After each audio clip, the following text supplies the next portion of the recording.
लोग सुनने के लिए जाते हैं, चाहे वो बिहार का कोई भी जिला हो।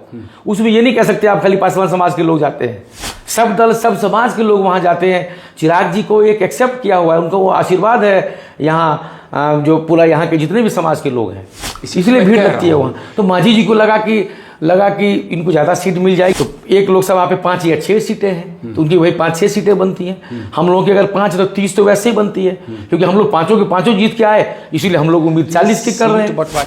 नेता आदरणीय चिराग पासवान जी ने क्लियर कर दिया, हम लोग 243 असेंबली की तैयारी पूरे एनडीए के लिए कर रहे हैं। अगर चिराग पासवान जी को एनडीए का मुख्यमंत्री का उम्मीदवार अगर बना दिया जाए तो पूरा एनडीए स्वीप कर जाएगा। 243 की असेंबली है, यहाँ पे 225 पार जो एनडीए के नेता चाह रहे हैं कि भाई 225 पार हो जाए, तो 225 पार एनडीए हो जाए, तो एनडीए का नेता भी चाहेंगे। नमस्कार मित्रों, द पॉलिटिकल पंडित में आपका बहुत बहुत स्वागत है। आपके साथ मैं हूं शिव पूजन झा और आप देख रहे हैं आज हमारे साथ एक युवा नेता मौजूद हैं। आप लोजपा में हैं, विभय कुमार जी, आपका बहुत बहुत स्वागत है। बहुत धन्यवाद। कहा जाता है कि मछली के बच्चे को तैरना नहीं सिखाया जाता। आपके पिताजी बहुत अच्छे हमारे मित्र हैं, अच्छे नेता कह सकता हूँ, मंत्री रहे, खुद भाजपा में हैं, लेकिन आपने लोजपा चुना। दरअसल मैं तो MBA HR हूँ, PhD हूँ, दिल्ली विश्वविद्यालय से ग्रेजुएट करने के बाद फिर वहीं से मैनेजमेंट करने के बाद अलग अलग कॉर्पोरेट में लंबा मैं 15-16 साल कॉर्पोरेट में रहा। HR एग्जीक्यूटिव से लेकर HR हेड तक की जिम्मेदारी, कॉर्पोरेट हेड तक, कॉर्पोरेट अफेयर्स के हेड तक की जिम्मेदारी, ये सब कहीं ना कहीं मैं देख रहा था। मुझे ऐसा लग रहा था कि आखिर ये कॉर्पोरेट की जर्नी कब तक करूँगा, क्योंकि जिस घर में बच्चे अपने माता पिता को जो प्रोफेशन में देखते हैं, चाहे कोई भी प्रोफेशन हो, बच्चे को कहीं ना कहीं लगाव रुझान एक रहता ही है। तो जो मेरे घर में एक माहौल था राजनीति का, तो मैं कहीं ना कहीं उसको दूर से देख रहा था। फिर लेकिन मैंने सोचा कि ये थोड़ी अभी जल्दीबाजी हो जाएगी, तो लेकिन जब कॉर्पोरेट जर्नी करीब 15-16 साल करने के बाद उस बीच में मुझे ऐसा लग रहा था कि चिराग पासवान जी को मैं देख रहा था कि जिस तरीके से बिहार फर्स्ट और बिहारी फर्स्ट जो उनका एक एजेंडा है, डॉक्यूमेंट्री जो एक विज़न है बिहार को आगे ले जाने की, उनकी एक अलग जो उनकी एक सोच है, कहीं ना कहीं मैं दिल्ली में रह के मुझे ऐसा लग रहा था कि मैं एक बिहार का और मिथिलावासी होने के नाते मुझे लग रहा था कि क्यों आज़ादी के बाद बिहार आखिर इतना पीछे क्यों चला गया। जब बिहार के लोग इतने टैलेंटेड हैं, हर देश प्रदेश में अपनी सेवा दे रहे हैं, तो हमारा बिहार इतना क्यों पीछे चला गया। तो कहीं ना कहीं मैं चिराग जी की इस मुहिम को देख रहा था। हालांकि मैं उससे पहले दिल्ली में युवा मोर्चा में प्रदेश कार्यकारिणी में 2012-13 में था, युवा मोर्चा में, फिर पूर्वांचल मोर्चा में सामाजिक गतिविधि में था, विद्यार्थी परिषद में भी था जब मैं DU में पढ़ता था। लेकिन जब मैं फुल टाइम ये मैंने डिसाइड किया 2020 के बाद, जब चिराग जी को देख रहा था, तो एक बिहारी होने के नाते मुझे लगा मैं भी चिराग जी के साथ जुड़ के बिहार के लिए, बिहार का विकास और मिथिला का विकास अगर मैं चिराग जी के साथ उस मुहिम में अगर जुड़ के करूँगा तो मैं भली भांति उसको मैं अच्छा कर सकता हूँ। इसलिए मैंने लोजपा ज्वाइन किया है। कि भाजपा में आपको कहीं ना कहीं ऐसा प्रतीत हुआ कि शायद आपका उस तरीके से स्पेक्टेकुलर ग्रोथ नहीं हो सकता और इस वजह से आपने लोजपा चुना। देखिए ऐसा है कि यहाँ तो बहुत सारे पॉलिटिशियन के बच्चे हैं, नाम लेने की ज़रूरत नहीं है, अब तो वो भी बच्चे के अब तो बड़ा फिगर बड़ा नाम हो गए।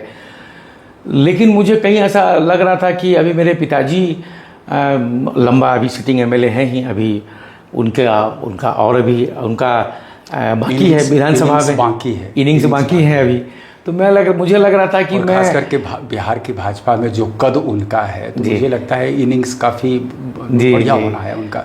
तो मुझे लग रहा था कि मैं आखिर भाजपा में तो 2 लोगों को टिकट पॉसिबल नहीं है एक परिवार में, क्योंकि मैं तो पिताजी को शुरू से ही मन में क्या है कि एक ही सीट से नहीं, आसपास की सीट से नहीं, ऐसा है कि भाजपा में तो एक परिवार से 2 लोगों को पॉसिबल नहीं है। हाँ। परिवार बाद आपको पता ही है।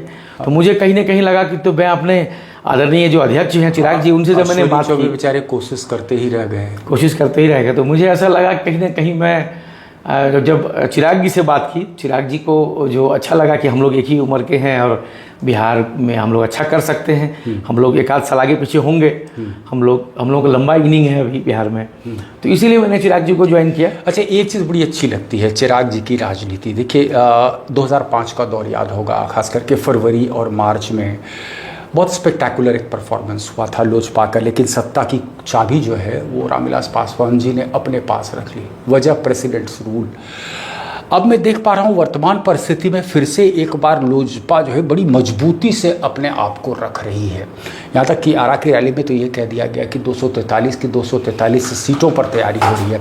अब एक भ्रम की स्थिति ये पैदा कर रहा है कि क्या ये एनडीए के पाले में रहते हुए चिराग पासवान 243 की तैयारी कर रहे हैं, या मनसा है, लार्जर देन लाइफ एक एम्बिशन हो गया है कि 243 पे अकेले ही चुनावी मैदान में उतर जाए। ये थोड़ा सा स्पष्ट करेंगे आप? देखिए क्या है कि मैं आपको स्पष्ट रूप से बताना चाहता हूं कि हमारे पार्टी के जो नेता आदरणीय चिराग पासवान जी ने क्लियर कर दिया कि 243 की असेंबली है बिहार में, हम लोग 243 असेंबली की तैयारी पूरे एनडीए के लिए कर रहे हैं। हमारा जो सिंबल है हेलीकॉप्टर, वो तो हमको मान के चलिए यहाँ संभवतः 5-6 सीट है एक लोकसभा पे, तो 5 हमारी सीट जो है हम लोग एमपी जीत के आए हुए हैं, तो पीछे की 30 सीट तो वैसे ही हमारी बन रही हैं, क्योंकि हमारा 100% स्ट्राइक रेट है। इसीलिए एक लोजपा के एक्टिविस्ट कह लीजिए या बिहार के जो एक आम नागरिक है, उनकी जो एक सोच है, ये कम से कम इस पार्टी को 40 अगर देंगे तो ये 40 में 40 जितवा के लाएंगे, क्योंकि पूरा जितवाने का हमारे झारखंड में भी मिला है एक सीट, तो हम जीत गए हम लोग वहाँ पर भी। तो ये सारी तो इसीलिए हम तो 35-40 जो भी मिल जाए, 35-40 जो भी मिले हम लोग अपने सिंबल पर लड़ेंगे। बाकी हम लोग 243, क्योंकि हमारा जो संगठन है वो बहुत बड़ा है, पूरा विस्तार हर बिहार के हर 38 जिलों में जो हमारा संगठन है, तो इसीलिए हम लोगों ने ये डिसाइड किया, हमारी पार्टी के नेता आदरणीय चिराग पासवान जी ने ये निर्णय लिया कि 243 पे हम लोग पूरी तैयारी करें एनडीए के लिए, क्योंकि एनडीए भी चाहेगा ना, जो एनडीए के जो घटक दल है वो भी चाहेगा कि भाई 225 पार का नारा है, वो जब सब लोग घटक दल आपस में मजबूती से लगेंगे तभी वो पार हो पाएगा। संभव होता हुआ दिख रहा है, मैं बता मुझे पूरा दिख रहा है। देखिए नीतीश जी के खिलाफ एक फैटिग फैक्टर डेवलप हो रहा है, बहुत लंबा कार्यकाल हो गया नीतीश जी का, और अब तो जिस तरीके की हरकतें हो रही हैं उनके सार्वजनिक जीवन में, कहीं ना कहीं एक मैसेज दे रहा है कि क्या नीतीश अब इस काबिल हैं भी कि वो गवर्न कर सकते हैं? देखिए नीतीश आपको नहीं लग रहा है कि नीतीश कुमार को एक तरीके से भाजपा ढो रही है? नहीं, ऐसा नहीं है। आपको मैं बताऊं कि लालू जी के विकल्प के रूप में, आरजेडी के विकल्प में रूप में समता पार्टी और जेडीयू के गठन के बाद 2005-10 आप देख रहे हैं, 2015 में वो लोग साथ भी लड़े, 20 में, तो कहीं ना कहीं 2020 में आप देखिए 43 सीट उनको जेडीयू को आई, तब भी ये मुख्यमंत्री फेस थे। तो मुख्यमंत्री जी का चेहरा पे ही लगातार भाजपा चुनाव लड़ती आ रही है और सफलता मिली भी है लगातार 5 के बाद। लेकिन इस बार तो स्थिति अलग लग रही है। इसके बाद तो अब हम लोग मुझे अगर आप नेतृत्व करेंगे, व्यक्तिगत कि मुख्यमंत्री बनेंगे, व्यक्तिगत अगर आप जैसे एक बयान में देख रहा था, आप तो चिराग पासवान की जी, मैं भी आपको वही बता रहा हूँ। व्यक्तिगत रूप से अगर आप मेरे से पूछें या बिहार का एक आम आवाम की अगर आप बात करें, क्योंकि मैं बिहार के अलग अलग जिलों में घूमते रहता हूँ मिथिलांचल के अलावा, तो लोगों के एक जहन में यह है कि अगर चिराग पासवान जी को एनडीए का मुख्यमंत्री का उम्मीदवार अगर बना दिया जाए तो पूरा एनडीए स्वीप कर जाएगा। 243 की असेंबली है, यहाँ पे 225 पार जो एनडीए के नेता चाह रहे हैं कि भाई 225 पार हो जाए, तो 225 पार एनडीए हो जाए, तो एनडीए का नेता भी चाहेंगे। तो एक बार को लग रहा है, एक बार प्रयोग करने की जरूरत क्यों चाहेगी भाजपा? इसलिए चाहेगी क्योंकि जब नीतीश कुमार जी को भी उन्होंने 2005 में मौका दिया, 10 में दिया, 20 में दिया ना, तो एक बार प्रयोग करने की जरूरत है। आखिर आप महागठबंधन की तैयारी को आप हल्के में नहीं ले सकते। नहीं, आप क्या ये बयान इसलिए दे पा रहे हो कि आपको पता है कि विगत मतलब तकरीबन 2 दशक से भाजपा बिहार में कोई ऐसा नेतृत्व विकसित नहीं कर पाई जो नीतीश के स्टेचर का हो? ऐसा नहीं है। आप तो बहुत वरिष्ठ पत्रकार हैं। बिहार में भाजपा में एक से एक टैलेंटेड, एक से एक वरिष्ठ नेता की कोई कमी नहीं है, लेकिन फिर भी ये कहने में कोई गुरेज नहीं है कि बिहार में कास्ट पॉलिटिक्स है।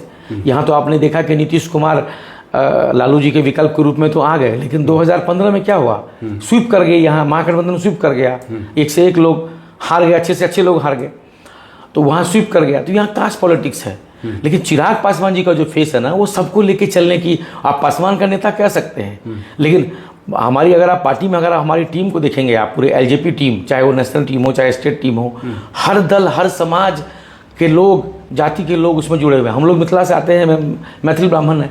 हमारे प्रदेश अध्यक्ष आदरणीय राजू तिवारी जी भी कानकुब्ज ब्राह्मण हैं। तो कहने का मतलब ये नहीं कि यहाँ भूमिहार समाज के बहुत सारे लोग हैं, यहाँ यादव समाज के बहुत सारे लोग हैं। तो कहने का मतलब ये नहीं खाली पासवान समाज के ही लोग हैं। हम लोग सब दल सब समाज बिहार में, देखिए अगर बिहार को अगर विकास के रास्ते पे आगे बढ़ाना है, जो भारत के जो विकसित राज्य है महाराष्ट्र, गुजरात, हरियाणा, पंजाब, दिल्ली, आप कह सकते हैं, तो बिहार में जात पात से आपको ऊपर उठाना पड़ेगा। हमारे नेता आदरणीय चिराग पासवान जी इसलिए उपयुक्त बैठते हैं कि वो कास्ट से ऊपर उठ चुके हैं। वो चाहते हैं कि बिहार का विकास आखिर क्यों नहीं हुआ? घटक दल तो उनको एक दलित नेता के रूप में ही देखेगी ना आप वो, लेकिन उन्होंने रिजल्ट तो देखा ना, जो हम लोग 5 लोकसभा के सीटें हम लोगों को मिली, 5 में 5 हम लोगों ने जिता लिया, तो क्या सारे वो दलित सीटें थी क्या? पाँचों जो 5 अलग अलग बिहार के अलग अलग लोकसभा चुनाव लड़े। अच्छा, उसके अलावा हमारा और भी कई सारे सीटों पर इफेक्ट है। तो जरूरी नहीं है कि पासवान समाज के नेता तो हैं ही हमारे नेता। एक बात और छन करके निकल करके आ रही है, आप थोड़ा सा उस पर प्रकाश डालें हैं कि मांझी बहुत खुश नहीं है चिराग। देखिए मांझी जी, मैं उनका बयान सुन रहा था। मांझी जी काफ़ी वरिष्ठ नेता हैं, हम लोगों के सम्मानित हैं, अग्रज हैं, पिता तुल्य हैं हम लोगों के लिए। लेकिन मैं आपको बताऊं कि चिराग जी की रैली ये पहली बार इतनी भीड़ नहीं हुई वहाँ जहाँ हम लोग आरा की अगर बात करें तो। चिराग जी के आप लोकसभा चुनाव ले लीजिए या फिर उपचुनाव उठा के ले लीजिए, आजकल तो इंटरनेट का ज़माना, यूट्यूब पर सब दिख जाएगा आपको। एक प्रधानमंत्री लेवल की भीड़ चिराग जी के आम सभा में लगती है। लोग आजू बाजू के जिले के लोग जाते हैं कि आखिर चिराग जी क्या बोल रहे हैं, लोग सुनने के लिए जाते हैं, चाहे वो बिहार का कोई भी जिला हो। उसमें ये नहीं कह सकते आप खाली पासवान समाज के लोग जाते हैं, सब दल सब समाज के लोग वहाँ जाते हैं। चिराग जी को एक एक्सेप्ट किया हुआ है, उनको वो आशीर्वाद है यहाँ, जो पूरा यहाँ के जितने भी समाज के लोग हैं, इसलिए भीड़ लगती है वहाँ। तो मांझी जी को लगा कि इनको ज़्यादा सीट मिल जाएगी, मुझे जहाँ तक लगा, ऐसा मुझे लग रहा है। लेकिन मांझी जी की तो एक सीट है गया लोकसभा, उस अकॉर्डिंग अगर आप संवैधानिक प्रक्रिया अगर देखेंगे तो एक लोकसभा पे 5 या 6 सीटें हैं, तो उनकी वही 5-6 सीटें बनती हैं। हम लोगों की अगर 5 तो 30 तो वैसे ही बनती है, क्योंकि हम लोग पाँचों के पाँचों जीत के आए, इसीलिए हम लोग उम्मीद 40 की कर रहे हैं। बंटवारे को लेकर के कोई बातचीत हो चुकी है? सीट बंटवारे के ऊपर स्पष्ट हो गई, अभी कोई बात नहीं हुई। हमारे नेता और एनडीए घटक दल संभवतः मुझे लगता है कि जुलाई के लास्ट वीक में या फिर अगस्त में बैठेंगे और सब कुछ क्लियर हो जाएगा। लेकिन ये उम्मीद है कि लोजपा को एक लार्जर शेयर ऑफ द पाई मिलेगा, वजह कि जो लोकसभा के नतीजे आए, जो स्ट्राइक रेट लोजपा का रहा, उस बदौलत आप उम्मीद कर रहे हैं कि 30 से 40 के आसपास बिल्कुल लाजमी है ना। 30 सीट तो हमारी बनती है, क्योंकि हम 100% स्ट्राइक रेट के साथ आए, इसीलिए हम लोग उम्मीद कर रहे हैं कि भाई 40 देंगे तो हम 40 जीत के आएंगे। तो ये तो एनडीए भी चाहेगा ना कि मतलब मैक्सिमम सीट जो है लूज ना करे। थोड़ा सा हम ध्यान आपका आकर्षित करना चाहते हैं दूसरे खेमे की तरफ। अभी देखा आपने कि लालू परिवार में क्या कुछ हुआ, तेज प्रताप यादव को पार्टी से निकाला गया, जैसी हरकतें उनकी हुई हैं। तो आपको क्या लग रहा है कि लालू का परिवार जो बिखराव की ओर है? अभी से कुछ वक्त पहले एक खबर ये भी छन करके आई थी कि घर के अंदर कुछ ऐसी बातें हो गई, कुछ ऐसा कलह हो गया कि बड़ी बेटी जो है वो घर छोड़ करके निकल गई और रात जो है किसी होटल में चली गई। तो आपको लग रहा है कि लालू के बाद लालू का परिवार जो है वो एकजुट रहेगा या बिखराव की स्थिति होगी उसमें? नहीं, बिखराव की स्थिति तो सबके सामने ही है, वो तो आप देख ही रहे हैं। लालू जी के बड़े बेटे तेज प्रताप जी का मैं कहीं बयान देख रहा था कि कोई नई पार्टी बनाने की बात कर रहे हैं। तो कहीं ना कहीं लालू जी के अगर 2 बेटे हैं तो एक बेटा अगर लीडर ऑफ अपोजिशन है तो दूसरा नई पार्टी बनाने की बात कर रहा है, उसके पास ही बहुत सारे लोग हैं, बहुत सारे फॉलोअर हैं। तो कहीं ना कहीं बिखराव तो होगा ही, उसका लाभ एनडीए को, जाहिर सी बात है एनडीए को मिलेगा, उसका मान रहे हैं, ये कर रहे हैं। अच्छा, पूरे महागठबंधन के खेमे को किस तरीके से आप देखते हैं? अभी देखा होगा, देखिए महागठबंधन, कांग्रेस बड़ा पशुपेश की स्थिति में है, जिसको मैं कहता हूं कि कैच 22 सिचुएशन के दौर से गुजर रही है कांग्रेस। कभी सोचती है कि एकला चलो की राह पर चलें, लेकिन एकला चलो की राह पर अगर चलेंगे तो ये जग जाहिर है कि वो दिल्ली वाली स्थिति यहाँ पर हो जाएगी, यानी कि एनडीए के लिए केक वॉक हो जाएगा। लेकिन 89 के बाद से जो दौर शुरू हुआ है बिहार में, जहाँ पर पिछलग्गू बन करके ही कांग्रेस रह गई। अभी हाल के दिनों में जो कवायद आपने देखी कि जैसे यहाँ का नेतृत्व में तब्दीली या कन्हैया कुमार को एक तरीके से फ्री हैंड दिया जाना, बार बार राहुल गांधी का यहाँ दौरा, इसको किस रूप में आप देखते हैं? देखिए, जहाँ तक महागठबंधन की बात आपने की, तो महागठबंधन को हमारी पार्टी हम लोग हल्के में नहीं ले रहे हैं। उनकी तैयारी जिस तरीके से, उसकी तो बैटिंग भी शुरू होती है 30% से ना। उनकी तैयारी जिस तरीके से हम लोग सोशल मीडिया पे या उनकी कैंपेनिंग स्ट्रेटेजी को हम लोग जिस तरीके से देख रहे हैं, इसीलिए हम लोगों की ये एक मांग ये है कि कम से कम मैक्सिमम सीट अगर एनडीए में हमारे को अगर मिल जाती है तो उससे हम लोग क्या करेंगे कि हमारे को सीट ज़्यादा मिल जाएंगी, सीट खराब होने के चांस कम होंगे, क्योंकि उधर भी उनके तो कास्ट कॉम्बिनेशन है, एमवाई समीकरण है। देखिए, उनके एमवाई समीकरण मुस्लिम और यादव, हमारे एमवाई समीकरण में हम लोग महिला और हम लोग युवा हैं। आपने देखा 5 सीटें मिली, 2 महिलाएं हैं और मैक्सिमम युवा ही हैं, आप देख रहे हैं उसमें। अच्छा, एक कोशिश अभी भाजपा की तरफ से खास करके, या मैं कह रहा हूँ पूरे एनडीए की तरफ से ये भी हुई कि कहीं किसी न किसी तरीके से मुस्लिम वोट को डिवाइड किया जाए, वक्फ कानून की हम बात कर लें, और जिस तरह से आप पसमानदा मुद्दे को आप उठा रहे हैं वो होता हुआ दिख रहा है। आपको लगता है कि मुस्लिम वोट बटेगा? देखिए, मैं इसलिए शुरू से ही डिमांड करता आ रहा हूँ कि चिराग पासवान जी की जो छवि है ना, वो एक सब समाज सब धर्म को लेके चलने की है। MY समीकरण आप देख रहे हैं RJD में है। चिराग पासवान जी अगर मुख्यमंत्री का उम्मीदवार यहाँ अगर बना दे, एक बार NDA अगर प्रयोग कर ले, तो इसमें मुसलमान से लेके सब दल सब समाज के लोग उन पे विश्वास कर लेंगे। ये मुझे पूरा विश्वास है। फिर आप टूट सकता है, कास्ट वाइज टूट सकता है। फिर आप देखेंगे 225 पार जो है NDA की संख्या जो है होने में दिक्कत नहीं होगी। आपका कहना है कि अगर चिराग पासवान का नाम नहीं लेती है भाजपा मुख्यमंत्री के रूप में, तो 225 पार करना बहुत मुश्किल है। आप कह सकते 225 पार तो इतना आसान तो है नहीं कि 243 की संख्या है और 225 पार कैसे करेंगे। हमारी पार्टी और हमारे नेता की अहम भूमिका तो रहेगी, तभी हम लोग अलायंस में जुड़े हुए हैं। चुनौती तब और और जो बढ़ जाती है जो 40 लोकसभा की सीट जो जीत के वहाँ गए हैं, जो 30 या 32 है लोकसभा, उसमें हमारा महत्वपूर्ण योगदान है। 5 के अलावा भी हमारा महत्वपूर्ण योगदान है हमारी पार्टी और हमारे नेता का। ये भाजपा की मुश्किलें और बढ़ सकती हैं, NDA की मुश्किलें और बढ़ जाती हैं अगर किसी तरीके से नीतीश कुमार को ही प्रोजेक्ट कर दिया जाए। देखिए, नीतीश कुमार जी को एक अगर आप मेरे से व्यक्तिगत रूप से पूछें तो एक उम्र होती है लोगों की। हम लोग भी कॉर्पोरेट में लंबा रहे, मैनेजर के बाद जनरल मैनेजर, फिर VP, फिर डिपार्टमेंट हेड किया, फिर एक डायरेक्टर हो गया पूरे उसका प्लांट का। तो कहने का मतलब कहीं ना कहीं मैं तो कॉर्पोरेट में हूँ, तो कॉर्पोरेट का एग्जाम्पल सामने दिखता है। तो कहीं ना कहीं आदरणीय नीतीश कुमार जी को देखिए, उनका पूरा बिहार ही नहीं है। जिस तरीके से उनको एक गुंडा राज, बदमाशी, यहाँ आतंक का राज था। मुख्यमंत्री जी के आवास में जो एक ऑर्गेनाइज क्राइम को वहाँ सुलझाते थे लोग कि भाई कितने में डीलिंग, इतना जो है कम करो, इसके बाद इतना पैसा नहीं है। आजू बाजू के राज्यों की बात होने लगी कि भाई इसको मर्ज करना पड़ेगा बिहार को। तो कम से कम नीतीश कुमार जी ने यहाँ आके लॉ एंड ऑर्डर ठीक किया, एक इंफ्रास्ट्रक्चर ठीक किया बिहार का। आप लोग यहाँ सुकून से रह रहे हैं। हम लोग दिल्ली विश्वविद्यालय में पढ़ते थे, फिर बाद में कॉर्पोरेट में आए। उससे पहले लोग गाली के रूप में बिहारी को देते थे। जब बाद में नीतीश कुमार जी का जो पहला कार्यकाल था 5 से 10 का, उसके बाद जो है लोग एक इंटेलेक्ट के रूप में लेने लगे कि अरे बिहार के लोग तो बहुत इंटेलेक्ट होते हैं, बहुत समझदार होते हैं, बहुत पढ़े लिखे होते हैं। इवन जो कम पढ़े लिखे लोग जो वहाँ कुछ लोग जो मिलते थे वो कहते थे कि अरे आप बिहारी क्यों कहते हैं अपने आप को, बिहार आप तो इतने अच्छे आदमी हैं। माननीय जो मुख्यमंत्री नीतीश कुमार जी इतने अच्छा से भाषण बात से पूरा इत्तेफाक रखता हूँ, क्योंकि मैं भी बाकी बिहारियों की तरह एक टिन का बक्सा लेकर के दिल्ली गया था।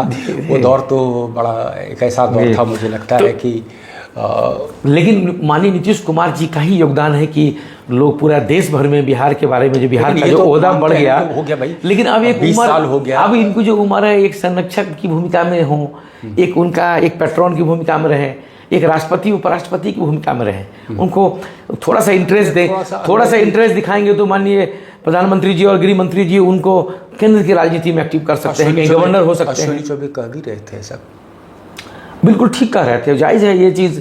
अब एक ये उम्र भी तो होती है एक इंसान की। अब जो कोई मजबूरी या कोई ज़बरदस्ती तो है नहीं कि एक ही जगह आप बने रहें। हाँ, उनका बेटा मैं देखता हूँ, निशान जी मैं देखता हूँ, जिस तरीके से सूझबूझ और एक टैलेंट है। लगातार उन्होंने अपने पिताजी को देखा है, बिहार के मुख्यमंत्री देखा, लगातार उन्होंने अपने पिताजी को MP देखा, मिनिस्टर देखा, वहाँ रेल मंत्री भी तो थे दिल्ली में, लगातार विधायक भी थे यहाँ पहले। तो उनके जो सुपुत्र हैं निशान जी, वो लगातार वो जो है एक अच्छा विकल्प हो सकते हैं अगर चिराग जी को। इसीलिए आप कह रहे थे चिराग जी को मुख्यमंत्री और उनको हाँ, चिराग जी को अगर भाजपा का समर्थन लेकर के सरकार बनेगी, लेकिन भाजपा को कहीं कोई देखिए वो तो पार्टी आपके हिसाब से घटक दल में तय होगा। घटक दल में तय होगा कि भाजपा को क्या मिलेगा। घटक दल में तय होगा कि तो हम लोग एक अनुमान लगा रहे हैं, एक तो हम लोग एक अपनी बात रख रहे हैं। भाजपा में एक से एक टैलेंटेड लोग हैं। अभी सम्राट भैया आप देख ही रहे हैं, सम्राट चौधरी जी बहुत ही जिस तरीके से जो बिहार में पूरे भाजपा कार्यकर्ताओं के जो है एक चहेते बने हुए हैं। हम जैसे लोग भी जाते हैं तो एक उचित सम्मान मिलता है, चाहे उनका निजी आवास हो, चाहे उनका जो सरकारी जो उनका घर हो, चाहे ऑफिस हो, वो एक उनकी स्वीकृति, एक उनका जो एक स्टेटस है आप देख रहे हैं, एक्सेप्टेबिलिटी लगातार उनकी है। तो ये हम नहीं होते कहने वाले, मैं तो एक वोट की राजनीति है यहाँ, कास्टिज्म है बिहार में। जब उस बेस पर आपको चौधरी का जिक्र होता है, मुझे ये तो हम समझ पा रहे हैं कि भाजपा क्यों अपने दाव लगा रही थी सम्राट चौधरी पर, लेकिन आपको नहीं लगता है वो पगड़ी वाला प्रकरण खास करके वो जो है वो लोगों को देखिए कहीं ना कहीं आप वरिष्ठ पत्रकार हैं शिवपूजन भाई, मैं आपको बताना चाहता हूँ कि कहीं ना कहीं राजनीति में यहाँ विचारधारा की लड़ाई है, कहीं ना कहीं समझौता करना पड़ता है।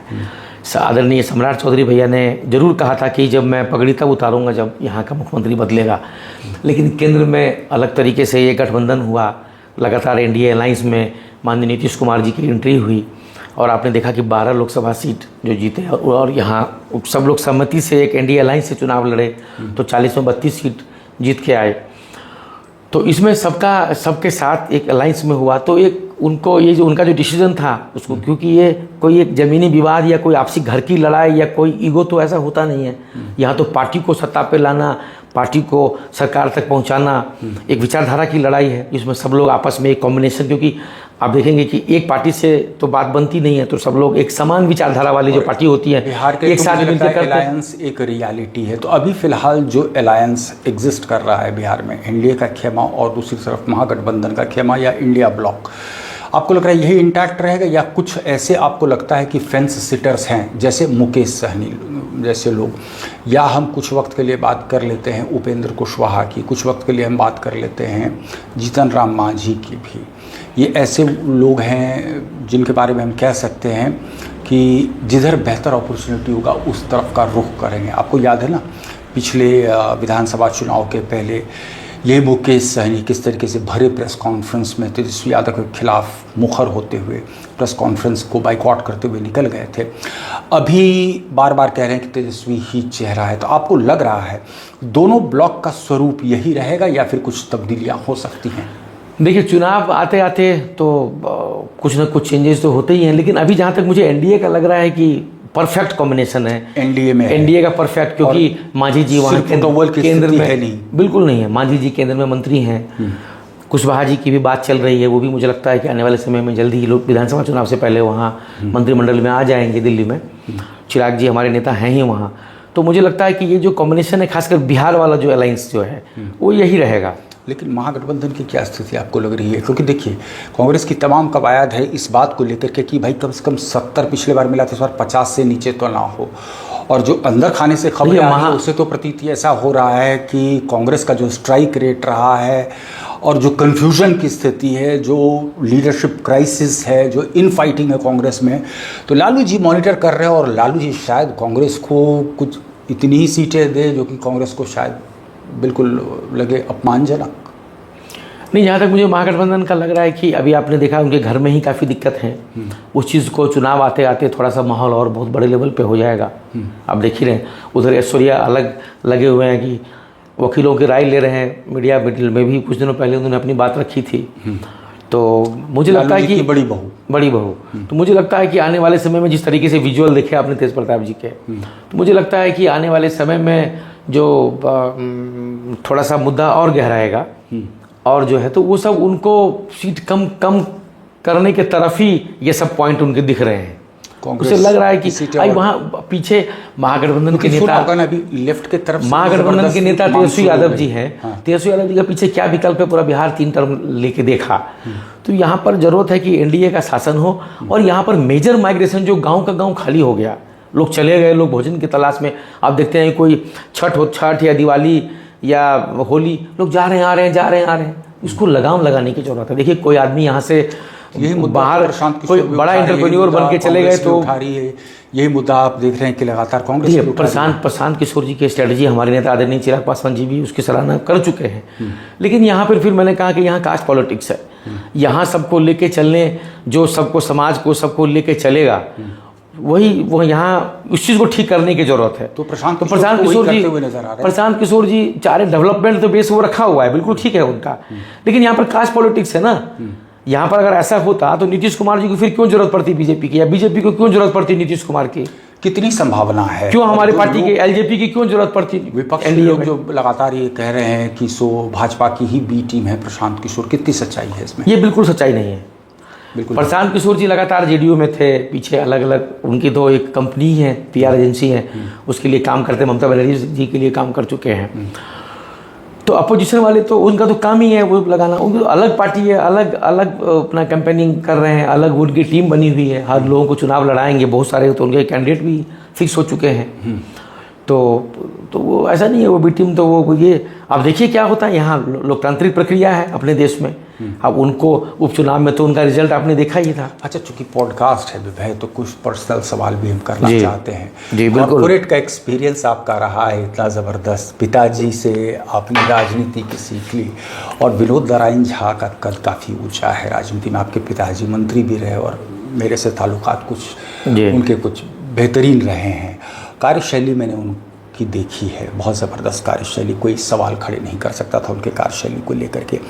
लेकिन एक ब्राह्मण होने के नाते राजनीति में, खास करके बिहार की राजनीति में ग्रोथ पाना कितना आपको लगता है आसान है, बावजूद इसके कि आपके पिताजी ने एक ज़मीन बनाई है, कितना आसान है या कितना मुश्किल है? शिवपूजन भाई, मैं आपको बड़ी ईमानदारी से कहना चाहता हूँ, बेशक मुझे आप कह सकते हैं कि मेरे परिवार में राजनीति थी, लेकिन मैं डायरेक्ट लॉन्चिंग तो नहीं किया ना। यहाँ नेता का बेटा लॉन्चिंग करता है, सीधा एमएलए चुनाव लड़ा, एमएलए लड़ा, मैं सबका एमपी लड़ा, मैं नाम नहीं लूँगा। यहाँ बहुत सारे जो बिहार के ही बहुत सारे जो पॉलिटिशियन के जो बेटे हैं डायरेक्ट लॉन्चिंग किया है।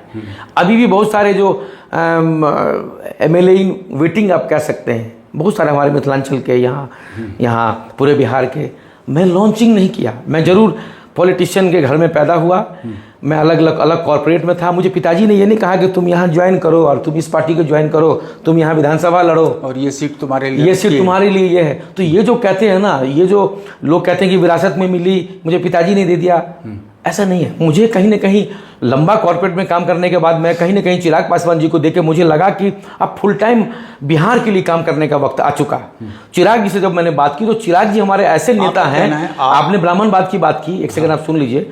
ब्राह्मणवाद की बात की तो मैंने जब चिराग पासवान जी के जब सब बात की, जब उनके साथ 1-2 मीटिंग हुई, उसके बाद ही मैं ज्वाइन किया। उन्होंने, उनकी बातों से मुझे ऐसा लगा उनके मन में कहीं भी कोई कास्टिज्म नहीं है हमारी पार्टी की। इससे पहले भी मैंने आपको बताया। तो ब्राह्मण की पॉलिटिक्स तो खराब हो गई, वो तो आप देख ही रहे हैं। 1990 तक 30 एमएलए होते थे, जहाँ मिश्रा, ठाकुर, पाठक मैथिल ब्राह्मण होते थे। लेकिन अब 90 के बाद देख रहे हैं कितनी हावी हो गया कास्टिज्म लालू जी के सरकार के बाद, फिर आगामी अभी तक आप देख रहे हैं कास्ट कॉम्बिनेशन है सारा। इसीलिए मैं आपसे तो अब मुश्किल तो है, लेकिन मैं जिस पार्टी में बिलोंग करता हूँ वहां पर आपको लग रहा है उस पार्टी में मुझे लगता है कि पॉलिटिकल कैरियर जो मैंने चुना है चिराग जी के साथ। मैं आपको एक बात और बता दूं शिवपूजन भाई, मैं आजीवन सदस्यता के साथ आया हूं। मैं कोई नॉर्मल सदस्यता के साथ नहीं आया। मैं इधर उधर भागने वाला नहीं हूं। हम लोग कॉर्पोरेट में रहते थे तो लंबा हम लोग रहते थे। ऐसा लगता था मैनेजमेंट की जब इंक्रीमेंट अच्छा नहीं किया, प्रमोशन अच्छा नहीं किया, तब हम लोग दूसरी कंपनी में जाते थे इंटरव्यू देने के लिए। लगता था कि भाई मैनेजमेंट को अब हमारी जरूरत ही नहीं है। ऐसा मुझे कई सालों तक, बरसों तक, दूर दूर तक दिखाई नहीं दे रहा। चिराग पासवान जी हम लोग एक ही उम्र के हैं, हम लोग का एक ही विजन है, उनके साथ चल, उनके नेतृत्व में बिहार को आगे बढ़ाएंगे। और आने वाले समय में मिथिलांचल से मैं आपको मजबूती से कहना चाहता हूं, मिथिलांचल 38 जिलों का ये बिहार है, गंगा उस पर मिथिला, तकरीबन 18 से 20 जिले मिथिलांचल है। मिथिलांचल की एक ही आवाज़ है, चिराग पासवान इस राज्य का नेतृत्व करे और जो लोग बाहर चले गए उसको रिवर्स माइग्रेशन हो, यहीं पर रोजगार हो। जो लोग अच्छा कर रहे हैं, कोई ब्यूरोक्रेट हो गए, कोई बड़ा एंटरप्रेन्योर हो गए, कोई बहुत बड़ी कुछ अच्छा कर रहे हैं, तो वो मिथिला और गौरव के लिए, मिथिला और बिहार के लिए गौरव की बात है। कोई पेट चला रहा है, कोई रिक्शा चला रहा है, कोई छोले बेच रहा है, कोई घर में काम कर रहा है, कोई किराए पर रह के कर रहा है, उस चीज़ को हमारे नेता चिराग पासवान जी जब बनेंगे तो उसको हम लोग ठीक करेंगे। तो मुझे ऐसा लगता है कि मुझे अब आजू बाजू देखने की जरूरत नहीं है। बिहार को आगे बढ़ाना है, मिथिला को आगे बढ़ाना है, उसके लिए चिराग पासवान जी के नेतृत्व में हम लोग अच्छा करेंगे। इसलिए इधर उधर भटकने की हमको कोई जरूरत ही नहीं। तो मैं आपकी बातों से इत्तेफाक ज़रूर रखूंगा कि चिराग पासवान के पास अभी लंबी इनिंग्स है। एक बार ऐसे ही मैं उनका इंटरव्यू कर रहा था तो उन्होंने कहा था कि वो दूर की सोच रखते हुए राजनीति अपना कर रहे हैं। शायद ये एक बड़ा कारण था कि हाल के दिनों में हमने देखा जिस तरीके से चाचा ने पार्टी तोड़ दी, उसके बाद भी धैर्य बनाए रखा। ये खुद को लगातार मोदी का हनुमान कह रहे थे, लेकिन ऐसा प्रतीत हो रहा था कि मोदी का ध्यान दूसरी तरफ है।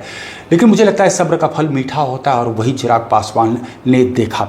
चलिए, आप हमारे स्टूडियो में आए विभय जी, आपका बहुत बहुत धन्यवाद। दर्शकों, आज की इस चर्चा में बस इतना ही, लेकिन हम आपसे आग्रह करना चाहेंगे कि अगर आप इस चैनल से अभी तक नहीं जुड़े हैं तो आज ही इस चैनल को लाइक करें, सब्सक्राइब करें और बेल आइकन को ज़रूर दबाएं। हम आपसे ये भी आग्रह करेंगे कि अपने मित्रों से भी कहें कि इस चैनल पर ज़रूर आएं, क्योंकि हम लगातार बिहार की राजनीति से जुड़े हुए मुद्दे आपके समक्ष पेश करते रहेंगे।